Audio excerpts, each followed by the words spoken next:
वैष्णवों के लिए मुक्ति नहीं है बंधुओं। मुक्ति का मतलब क्या है? देखो, स्वर्ग का मतलब भी जानो, नरक का मतलब भी जानो, मुक्ति का मतलब भी जानो। नरक तो सब जानते हैं, पाप कर्म को भोगने के लिए हम लोग नरक जाते हैं। और स्वर्ग क्या है? पुण्य कर्म भोगने के लिए हम लोग स्वर्ग जाते हैं। लेकिन वैकुंठ क्या है? ठाकुर जी का जो खूब भजन करते हैं, परंतु ठाकुर जी के किए गए भजन को पुण्य के रूप में स्वीकार करते हैं। पुण्य समझते हैं ना? ये भजन मैं किसके लिए कर रहा हूं? अपने जीवन के उद्धार के लिए कर रहा हूं कि ठाकुर जी की प्राप्ति मुझे हो जाए मृत्यु के बाद। इस भाव से भजन जो करते हैं उनको वैकुंठ की प्राप्ति होती है। लेकिन श्रीमद् भागवत में स्पष्ट ठाकुर जी कहते हैं, पुण्य ज्यादा होते हैं तो स्वर्ग मिलता है, पाप ज्यादा होते हैं तो नरक मिलता है, दोनों बराबर होते हैं तो पृथ्वी मिलती है, लेकिन जब दोनों शून्य हो जाते हैं तब मैं मिलता हूं। पुण्य भी शून्य और पाप भी शून्य। जब पहली बार मैंने ये भाव सुना था तब मैं भी थोड़ा सा चिंता सी में तो पड़ गया था। मैंने अपने गुरुदेव से पूछा, मैंने कहा गुरुजी, पुण्य भी शून्य और पाप भी शून्य, ये कैसे संभव है? तब गुरुदेव प्रहलाद चरित्र का एक प्रसंग सुनाते हैं। वहां स्वयं भगवान नृसिंह प्रहलाद जी से कहते हैं, प्रहलाद, यदि मेरी प्राप्ति करना चाहते हो तो पुण्य भी शून्य हो जाना चाहिए और पाप भी शून्य। प्रहलाद ने पूछा, भगवान पाप शून्य समझ आता है लेकिन पुण्य शून्य? तब ठाकुर जी कहते हैं, बोले पुण्य से मैं नहीं मिलता, पुण्य से स्वर्ग मिलता है। और स्वर्ग क्या है? बोले स्वर्ग एक प्रकार का 7 स्टार 8 स्टार 10 स्टार जितना आप देना चाहो उतना स्टार एक होटल है। यहां जितना पुण्य करोगे उतने पुण्य के प्रभाव से आपको स्वर्ग मिलेगा, और जितना यहां पुण्य किया उतने दिन की अवधि आपको स्वर्ग में रहने को मिलेगी। वहां भोग भोगो, खूब खाओ, खूब नाचो, कुछ भी करो, उसका कोई प्रभाव आपके शरीर पर नहीं होगा। खूब भोगो, भोग भोगने के लिए आपको मिलता है। लेकिन जैसे ही पुण्य क्षीण होंगे, पुण्य क्षीणे पुण्य मर्त लोकम विशंति, यहां किया गया पुण्य जब आप पूरा भोग लोगे स्वर्ग में, तो आपको आज्ञा दी जाएगी, भाई अब स्वर्ग खाली करो। आप कहोगे 2-4 दिन और रहने दो, वो कहेंगे बिल्कुल नहीं, यदि यहां रहना है तो फिर से पृथ्वी पर जाओ, फिर से पुण्य करो, तब आना यहां पर। फिर आप लोग आते हैं फिर से पृथ्वी में, ना जाने कहाँ जन्म होता है, जन्म लेकर के फिर धीरे धीरे बड़े होते हैं, कथाएं सुनते हैं, तीर्थ यात्रा करते हैं, गंगा स्नान करते हैं, यमुना स्नान करते हैं, धर्मशालाओं में कमरे बनवाते हैं, संत सेवा, ब्राह्मण सेवा आदि आदि सब करके फिर पुण्य कमाते हो, फिर चले जाते हो स्वर्ग, फिर भोग के फिर आ जाते हो। स्वर्ग भी पूर्ण रूपेण मुक्त नहीं करता। पर मुक्ति क्या है? मुक्ति मतलब जब दोनों शून्य हो जाएं, पाप और पुण्य दोनों 0। और ये कैसे होगा? भगवान नृसिंह प्रहलाद को समझाते हैं, बोले प्रहलाद, उपस्थित भोगों को भोगने से पुण्य क्षीण होता है और परोपकार करने से पाप क्षीण होता है। असहाय व्यक्तियों की सहायता करोगे उससे तुम्हारा पाप कम होता चला जाएगा, और जितना मैं तुमको प्रदान करता हूं उतने भोगों को भोगने से पुण्य क्षीण होता है। अतिरिक्त व्यवस्था मत करो, जितना प्राप्त है उसको भोगो, भरपूर भोगो, उससे तुम्हारा पुण्य क्षीण हो जाएगा। तब प्रहलाद जी बोलते हैं, भगवान एक बात बताइए, पाप पुण्य क्षीण हो गए मुझे पता कैसे चलेगा? चलिए मैंने परोपकार किया, मैंने लोगों की सहायता की, पाप मेरे कम हो गए, मैंने उपस्थित भोग भोग लिए, उससे मेरे पुण्य क्षीण हो गए, लेकिन दोनों शून्य हुए हैं, ये कब पता चलेगा? तब भगवान कहते हैं, सर्वम खलु इदम ब्रह्म। पाप और पुण्य क्षीण होने का एक ही लक्षण है, फिर जिसको देखोगे उसमें श्याम सुंदर का तत्व दिखाई देगा। जिसका भी दर्शन करोगे उसमें कोई अवगुणता का दर्शन नहीं होगा, जिसको भी मिलोगे उसमें कोई दूषितता या फिर वो गलत है ऐसा। अभी तक हमको सब में अवगुण ही दिखते हैं, जिसको भी देख रहे हैं उसमें कोई ना कोई अवगुणता हम लोग निकाल ही लेते हैं, इसमें यह कमी है। कमी ढूंढने में हमसे बढ़िया कोई नहीं। लेकिन जिस दिन तुम चाह करके भी किसी में कमी ना दिखा पाओ, ना देख पाओ, चाह करके भी किसी का अवगुण तुमको दिखाई देना बंद हो जाए, तब समझना पाप पुण्य दोनों शून्य हो गए। अब तुमको मुक्ति प्राप्त होगी। और मुक्ति का मतलब क्या है कि पृथ्वी पर दोबारा आना नहीं पड़ता। वैकुंठ में बढ़िया द्वार पर जय विजय खड़े होंगे, वे आपका स्वागत करेंगे। और स्वागत करने के बाद जिस प्रकार कई लोग रिटायरमेंट के बाद वृंदावन शिफ्ट हो जाते हैं, वहीं पर फ्लैट में रहते हैं, दिन रात दर्शन करते हैं, वहीं प्रसादी पाते हैं, संतों के प्रवचनामृत सुनते हैं, ठीक वृंदावन जैसी स्थिति ही वैकुंठ में है। बस बात यह है कि वृंदावन में तो बिहारी जी का दर्शन करने जाना पड़ता है, राधा रमन जी का दर्शन करने जाना पड़ता है, लेकिन वैकुंठ में ऐसी स्थिति है कि जो आपको कमरा मिलेगा या जहां भी आप रहोगे, वहां से खिड़की से झांक के देखो, कहीं ना कहीं श्याम सुंदर घूमते हुए दिख ही जाएंगे, क्योंकि वैकुंठ में वो नित्य विहार करते हैं। ये तो थे स्वर्ग, नरक और वैकुंठ, परंतु वैष्णव तो मुक्ति को भी स्वीकार नहीं करते। परीक्षित जैसे परम भागवत तो मुक्ति को भी नहीं स्वीकार करते। वे तो ये भाव रखते हैं कि ठाकुर जी हमें वैकुंठ चाहिए ही नहीं, हमें वैकुंठ जाना ही नहीं है। बोले क्या चाहिए? बोले जन्म जन्म दीजो याही ब्रज वसे हो, हमें तो ब्रज में ही रहना है। उद्धव जी महाराज जब वृंदावन आए और गोपियों से ज्ञान प्राप्त करके तब विधाता से कहते हैं, विधाता मेरा कोई पुण्य बचा हो और उस पुण्य के प्रभाव से यदि मेरा पुनः जन्म होने वाला है तो मैं आपसे कहना चाहता हूं कि मुझे पुनः जन्म क्या चाहिए। ब्रह्मा जी प्रकट हो गए, बोले अरे उद्धव क्या कामना करते हो बताओ। तो उद्धव जी महाराज अपनी झोली फैला के कहते हैं, बोले जो मांगूंगा सो दोगे? ब्रह्मा जी बोले निश्चित देंगे। तो उद्धव जी कहते हैं, आशा महो चरण रेणुज श्याम हम श्याम वृंदावने किमपि गुलमलतोषधीणा। हे विधाता,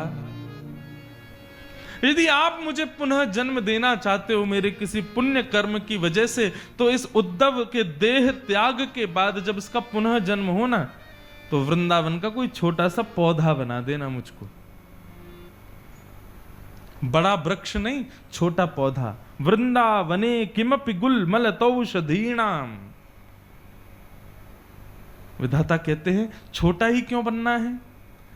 बोले क्योंकि मैं चाहता हूं कि जब जब भी वृंदावन में हवा चले तो इन ब्रजवासियों की चरण रज उड़ करके मुझे सदैव अपने सुंदर भाव में संलिप्त रखे। मैं सदा इन ब्रजवासियों की चरण रज में संलिप्त रहूं, इसलिए चाहता हूं कि छोटा सा वृक्ष बना देना मुझे। यह भक्ति की पराकाष्ठा है। भक्त मुक्ति की भी कामना नहीं करता। अच्छा, मुक्ति में एक दोष तो नहीं कहूंगा मैं, लेकिन मुक्ति में एक ऐसी व्यवस्था है वो देख करके हम वैष्णवों को अच्छा नहीं लगेगा। क्या? हम यहां नाम जप करके, कथा सुन करके और गोवर्धन नाथ की परिक्रमा, दे परिक्रमा, पाम छिल करके और यमुना गंगा स्नान कर करके, और हमको अगर वैकुंठ मिल जाए, मुक्ति मिल जाए, तो मुक्ति में हमको स्वागत होगा, बढ़िया अंदर बिठाया जाएगा, आप बैठ जाओगे, एक आसन मिल जाएगा, सामने ठाकुर जी बैठे होंगे, प्रसाद पा रहे होंगे, उनका नित्य दर्शन प्राप्त हो जाएगा। परंतु जब आप अपने अगल बगल में देखोगे तो आप जिस सिंहासन पर बैठे हो उसी के अगल बगल में थोड़ी दूर पर ही रावण भी बैठा होगा, थोड़ी दूर पे पूतना भी बैठी होगी, थोड़ी दूर पे कंस भी बैठा होगा। आप कहोगे ये लोग भी वैकुंठ में हैं। हाँ, भगवान के सन्मुख मृत्यु हो जाए, भले वो महापापी भी क्यों ना हो, उसको भी वैकुंठ मिलता है।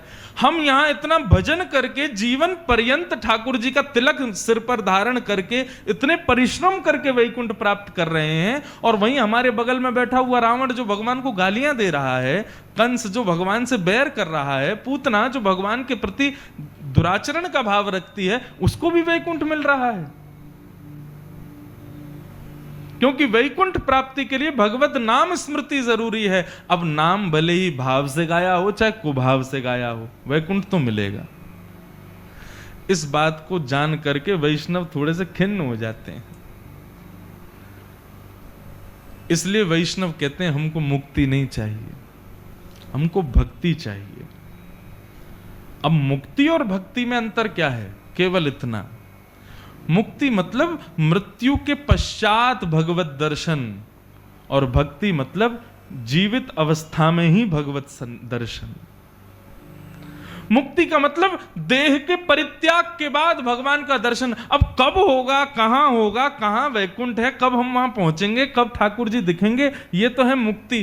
पर भक्ति क्या है? जीते जी इसी हापुड़ में रहते हैं, यहीं के सामान्य लोगों की तरह जीते हैं, और इसी स्थिति में भक्ति की पराकाष्ठा से इन्हीं हापुड़ की गलियों में कभी प्रत्यक्ष श्री राधा रमन लाल जी का दर्शन हो जाए। ये भक्ति की पराकाष्ठा है।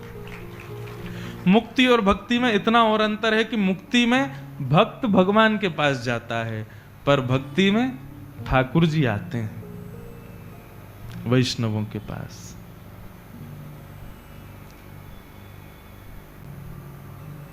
कुम्भनदास जी गाते हैं, भगत को कहा सिकरी सो काम, भगत को कहा सिकरी सो काम। सिकरी सो काम मतलब कुम्भनदास जी के स्वर को सुनकर के एक राजा ने कुम्भनदास जी को अपनी सभा में गाने के लिए बुलाया, परंतु कुम्भनदास जी तो ठाकुर जी की सेवा करते हैं गा करके, किसी राजा की, किसी महाराजा की सेवा में थोड़ी जाते हैं। आपको पता है श्रीनाथ जी के हवेली संगीत में सारे राग गाए जाते हैं।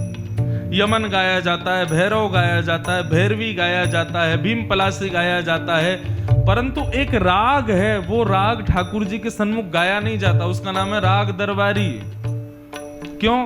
क्योंकि दरबारी राग प्रसिद्ध इसलिए है, वो राजाओं के दरबार में गाया जाता है। इसलिए वैष्णवों ने मना कर दिया, बोले जिससे राजा रीझते हैं वो दरबारी राग हमारे महाराजा को नहीं सुनाएंगे हम। कुम्भनदास जी के पीछे पड़ गया राजा, सीकरी का राजा, फतेहपुर सीकरी। कुम्भनदास जी के स्वर को जब से उसने सुना तब से रात में नींद नहीं आती है, रात भर वही स्वर उसके कान में गूंजता रहता है। रोज अपने सैनिकों को भेजता है, कुम्भनदास जी को लेकर के आओ, कुम्भनदास जी को लेकर के आओ, मैं उनको सुनना चाहता हूं। कुम्भनदास जी कभी छिप जाते, कभी भाग जाते, कभी हाथ जोड़ते, भैया मैंने ये गरो व राजा को रिझावे को नहीं बनाया है, मैंने तो अपने लाला को रिझावे के काजे गाऊं मैं, वह राजा से जाके कह दो मैं ऐसे प्रदर्शनी में नहीं गाता हूं, मैं तो केवल ठाकुर जी के लिए गाता हूं। परंतु 365 दिन में से 300 दिन राजा के सैनिक हर दिन कुम्भनदास जी की कुटिया के बाहर हाथ जोड़ के निवेदन करें, राजा बुला रहे हैं। अंत तो गत्वा सैनिकों ने कहा, बोले कुम्भनदास जी आज तो राजा ने कहा है यदि कुम्भनदास जी नहीं आए तो तुम्हारा सर धड़ से अलग कर दूंगा, हमारे प्राण निकल जाएंगे। आप जीवन भर अपने ठाकुर जी के सामने गाना, लेकिन एक बार हमारे राजा को अपना स्वर सुना दो। कुम्भनदास जी टेढ़ी नजर से श्रीनाथ जी को देखने लगे, बोले सब लाला तेरो करो धरो है, तय नहीं कर रखी है सबरी व्यवस्था मेरे काजे, रुक जा तो बाद में देखूंगा, पहले बार राजा देख के आऊं मैं। पालकी भेजी राजा ने, रथ भेजा, किसी में नहीं, पैदल गए फतेहपुर सीकरी गोवर्धन से जाकर के बोले क्या बात है राजा, क्यों परेशान कर रखा है मुझे? बोले कुछ नहीं, मैं एक दिन आया था गोवर्धन में, आपका स्वर सुना, मुझे बहुत अच्छा लगा, मुझे आपको परेशान नहीं करना है, लेकिन आज मैं भरपूर आपका स्वर सुनना चाहता हूं। कुम्भनदास जी बोले स्वर सुनना है ना तुझे? बोले हाँ। शब्द तो नहीं सुनना, कोई तेरी राजी तो नहीं कि वही पद सुनाइए या वही कुछ गा के बताइए, स्वर ही सुनना है ना बस? बोले हाँ महाराज स्वर सुनना है। गाने में स्वच्छंदू कुछ भी गा सकता हूं? बोले बिल्कुल, आप कुछ भी गाइए। कुम्भनदास जी ने स्वर तो गाया, लेकिन जो गाया उसमें राजा की इतनी अवहेलना करी, इतनी अवहेलना करी। और कुम्भनदास जी गा रहे हैं, भगत को कहा सिकरी सो काम,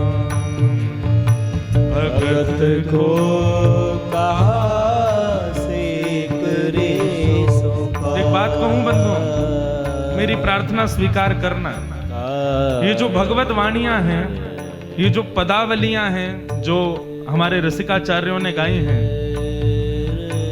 भजन सुनकर के हमारे हाथ पैर थिरकते हैं, लेकिन जब पद गाते हैं ना तब श्याम सुंदर थिरकता है, श्याम सुंदर आनंदित हो जाते हैं।